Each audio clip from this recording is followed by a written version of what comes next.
এর মানে কি এইটা যে আপনারা যা ইচ্ছা তাই উপদেষ্টা নিয়োগ দিয়ে সংস্কার সংস্কার কথা বলে খাল কেটে নদী খনন করে আপনারা জুলাইয়ের বিচার ভুলে যাবেন?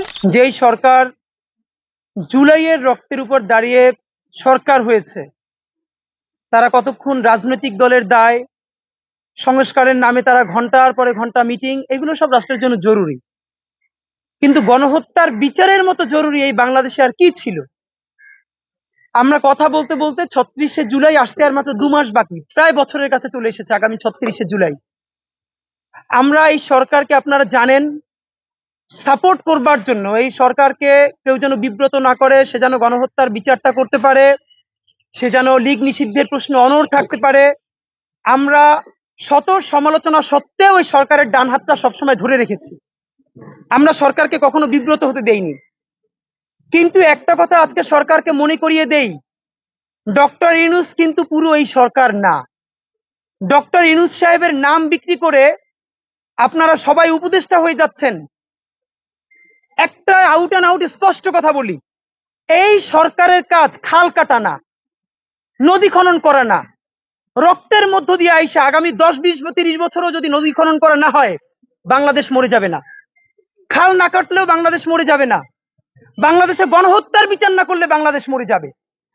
বাংলাদেশের স্বাধীনতা, সার্বভৌমত্ব বাঁচবে কিনা, এইটা প্রশ্নটা এখন নির্ভর করছে জুলাই বাঁচার উপর। জুলাই না বাঁচলে বাংলাদেশ বাঁচবে না।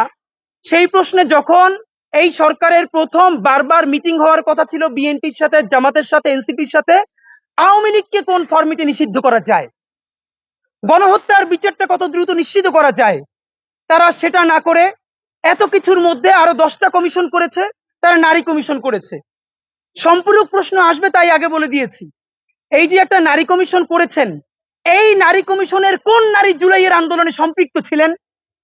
এই নারী কমিশনের কোন নারী গত 15 বছরে ফ্যাসিবাদ সংগ্রামে সামনের সারিতে ছিলেন? আমরা নারী কমিশন হলেও তো সেই আমাদের মেয়েগুলো যারা জান দিয়েছে রাস্তায়, সেখানে একটা মেয়েকে তো আমরা দেখতে পাই না। কতক্ষণ নারী কমিশনের, এর মানে কি নারী সংস্কার লাগবে না? জুলাই যদি বেঁচে যায়, বাংলাদেশের স্বাধীনতা, সার্বভৌমত্ব যদি বাঁচে, তাহলে আমাদের সকল সংস্কারগুলো ধীরে ধীরে হয়েই যাবে ইনশাআল্লাহ। আপনারা কিসের সংস্কার নিয়ে আসতেছেন? আপনারা আগে কথা ছিল সংস্কার নাকি নির্বাচন, এখন কথা চলে এসেছে জাতীয় নির্বাচন নাকি স্থানীয় নির্বাচন। এইসব হাবিজাবি বললে হবে না। সংস্কারও বুঝি না, নির্বাচনও বুঝি না, একমাত্র প্রথম এবং শেষ কথা বিচার এবং বিচার। এই সরকারের প্রথম এবং শেষ কাজ, তাকে বিচার করতে হবে। আপনাদেরকে স্পষ্ট জানাতে চাই, আজকে বিচার চাওয়া কেন আমাদের জন্য লজ্জার? এই সরকার তো এসেছে এই বিচার করবে, এই জন্য আমরা কেন বিএনপিকে বারবার অনুরোধ করেছি, প্লিজ আপনারা একটু নির্বাচনটা পরে চান।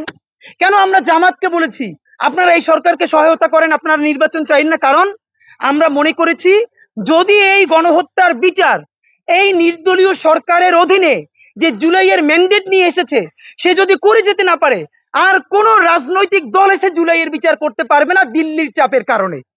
কারণ আপনারা জানেন এটা বাংলাদেশের অত্যন্ত কঠিন অবস্থা, যে কোনো দলই তারা ক্ষমতায় থাকতে চাইলে দিল্লির সাথে কোনো না কোনো অবস্থায় তাকে আপোষ করতে হবে। সুতরাং আমরা বিএনপিকেও বলেছি প্লিজ নির্বাচন নিয়ে আপনারা আরেকটু পরে কথা বলেন। জামাতকেও বলেছি, এর মানে কি এইটা যে আপনারা যা ইচ্ছা তাই উপদেষ্টা নিয়োগ দিয়ে সংস্কার সংস্কার কথা বলে খাল কেটে নদী খনন করে আপনারা জুলাইয়ের বিচার ভুলে যাবেন?